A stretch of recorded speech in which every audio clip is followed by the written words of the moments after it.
Let's now shift focus to India. The country has announced the extension of the ongoing lockdown by another 2 weeks till May 17th. The ongoing lockdown was supposed to end on May 3rd, which won't be the case as of now. As we all know, India has been divided into 3 zones: red, orange and green. The red zones are the areas with the highest number of coronavirus cases and high-risk clusters, which are being termed as the containment zones.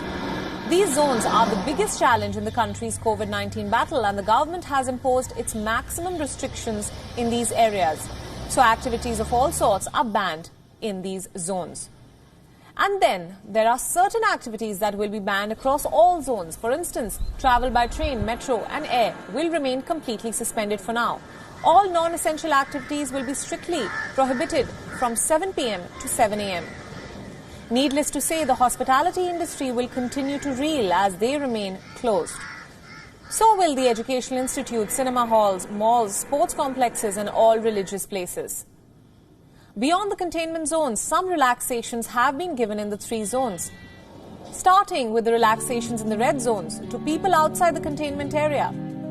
Industries with access control can function. All standalone shops can open except in malls and complexes. E-commerce platforms dealing with essential activities are also permitted. All government and private offices can operate at a maximum strength of 33%. Hospitals with operation homes for the elderly and senior citizens and women are also allowed to be open. Now let us tell you about the orange zone. Taxi services like Ola and Uber are allowed within these areas with restrictions, of course. 4-wheelers can ply with only 3 passengers on board. And inter-district movement will be allowed, but only for permitted activities. And in the green zones, along with the activities that are allowed in orange zones, there will be some more activities that will be allowed. For instance, buses will ply at 50% of their strength and no separate pass will be needed for commuting in these zones.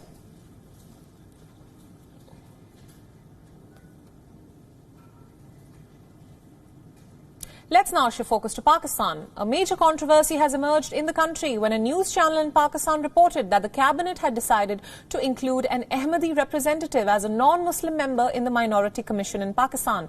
A TV channel ran a story claiming an Ahmadi representative was to be made part of the commission.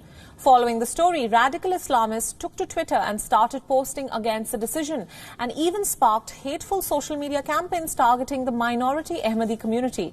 Such tweets where Ahmadis were described as traitors started trending on Twitter. Following the news, Religious Affairs Minister Noorul Haq Qadri clarified that no member of the Ahmadi community has been appointed to the Minority Commission. He said that no member of any sect will be included till they accept the constitution. He said, and I quote, "Pakistan's constitution is supreme and the government won't allow any unlawful appointment to occur. We strongly believe in the finality of the prophethood and will never compromise on it." Moreover, Pakistan's Minister of State for Parliamentary Affairs has called for the beheading of people who commit blasphemy. Ali Muhammad Khan called for the beheading of all those who were involved in the blasphemy of the Prophet, he said in a tweet without naming the Ahmadi community.